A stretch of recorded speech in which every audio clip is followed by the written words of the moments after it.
अभी अमित शाह ने बयान दिया, उससे पहले बीजेपी का एक मंत्री हेगड़े, उसने कहा संविधान बदल देंगे। आखिर हम कितने निर्लज और निकम्मे लोग हैं कि जिस संविधान से हमारी ताकत, जिसकी वजह से इस देश की महिलाओं का वजूद है, जिसकी वजह से देश में गरीब शोषित वंचित किसानों का वजूद है, उसको जब मर्जी आए कोई कुछ भी कर, हम शांत रहते हैं। देखिए, जिंदाबाद मुर्दाबाद करने से कुछ होने वाला है नहीं। आप खूब माला पहनाएं, खूब जिंदाबाद करें, कुछ नहीं उससे होने वाला है। क्या जिंदाबाद करने से जो दलित पिछड़ों के साथ होता है इस देश के अंदर, उसको बंद किया जा सकता है? हम गरीब किसान मजदूर वर्ग के लोग सिर्फ बाबा साहब अंबेडकर की बदौलत पढ़ लिख करके इतना बोलना सीख गए हैं। आर्टिकल 19 अधिकार दे दिया कि बोलो, खूब जोर जोर से बोलो। उन लोगों ने पैसे के दम पर भारत की राजनीति को अपने कदमों में घेरा और हम लोग चुप रहे। बाबा साहब अंबेडकर ने संविधान में लोकतंत्र का अधिकार दिया। लोकतंत्र के अधिकार में कह दिया कि जिसकी जितनी संख्या बारी उसकी उतनी हिस्सेदारी। कुछ अच्छी और कुछ बुरी बातें आपसे करनी है, पारिवारिक बातें आपसे करनी है। ऐसी बातें आपसे करूंगा जो आपको बुरी लगेंगी। देखिए, जिंदाबाद मुर्दाबाद करने से कुछ होने वाला है नहीं। आप खूब माला पहनाएं, खूब जिंदाबाद करें, कुछ नहीं उससे होने वाला है। क्या जिंदाबाद करने से मसीह समाज के ऊपर जो अत्याचार होते हैं उनको बंद किया जा सकता है? क्या जिंदाबाद करने से जो दलित पिछड़ों के साथ होता है इस देश के अंदर, उसको बंद किया जा सकता है? व्यवस्था समझिए, व्यवस्था क्या है। अगर व्यवस्था एक बार समझ गए तो बड़े पैमाने पर परिवर्तन का काम आप सब लोग कर जाओगे। और अगर व्यवस्था ना समझे तो इसी प्रकार से पिटते रहोगे। आने वाली नस्लें वो गुलामी की ओर अग्रसर होंगी। जिन लोगों से लड़ाई है उनके पास अथाह पैसा, अथाह संसाधन है, और हमारे पास क्या है? हम गरीब किसान मजदूर वर्ग के लोग सिर्फ बाबा साहब अंबेडकर की बदौलत पढ़ लिख करके इतना बोलना सीख गए हैं। आर्टिकल 19 अधिकार दे दिया कि बोलो, खूब जोर जोर से बोलो। उन लोगों ने पैसे के दम पर भारत की राजनीति को अपने कदमों में घेरा और हम लोग चुप रहे। बाबा साहब अंबेडकर ने संविधान में लोकतंत्र का अधिकार दिया। लोकतंत्र के अधिकार में कह दिया कि जिसकी जितनी संख्या बारी उसकी उतनी हिस्सेदारी। और इस देश में गरीब मजदूर किसान की संख्या सबसे ज्यादा है। इस देश में SC ST OBC माइनॉरिटी की संख्या सबसे ज्यादा है। ये लोग चाहे तो तख्ता पलट कर दे, लेकिन हम लोगों ने ध्यान नहीं दिया।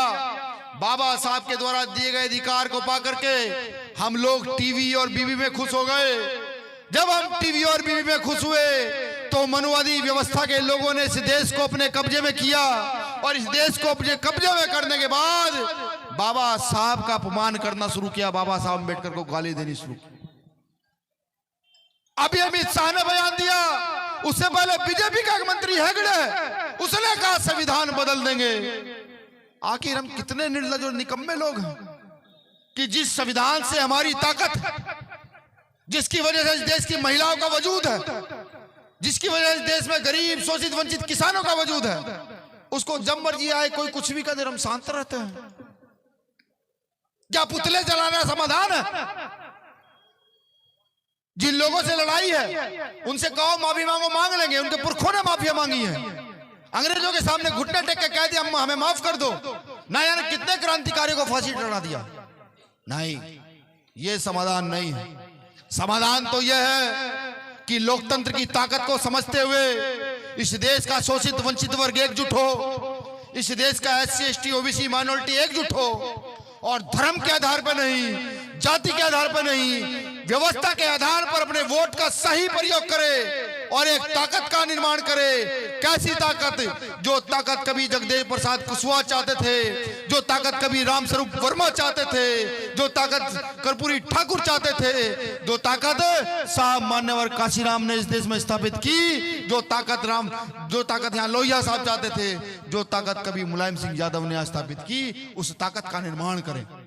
और ताकत का निर्माण करके बाबा साहब द्वारा दिए गए संविधान का पालन करके अपनी हस्ती को खड़ा करे और उन बस्तियों को मिटा दे, उन हस्तियों को मिटा दे जहां जातिवाद पनपता है, जहां धर्म का वाद पनपता है। ऐसी हस्ती बस्तियों को इस देश में रहने का कोई अधिकार नहीं, इनको मिटा कर एक तरफ कर दे।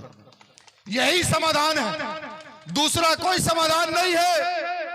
वरना आज के नेता लूटना चाहते हैं, बेचना चाहते हैं इस देश को, वो लोग अपना घर भर रहे हैं। आप लोगों ने एक नेता को जिता कर भेजा लोकसभा, उसको खपाने के लिए तैयार नहीं है, उस व्यक्ति को बोलने का समय देने के लिए तैयार नहीं है, क्योंकि जब उठता है कह दिया जाता है नहीं बैठ जाओ, गरम होकर कहता है नहीं मैं अपनी बात रखने आया रखूंगा।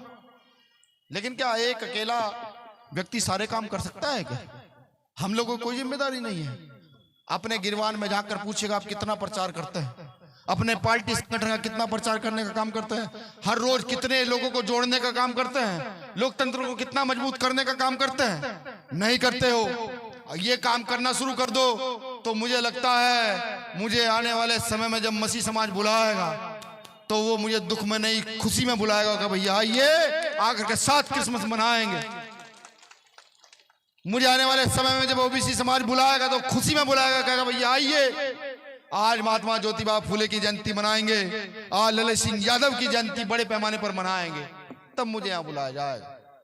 अपने अधिकारों को पहचानो, अपनी ताकत को जानो। इस देश में पैसे वाला ताकतवर नहीं,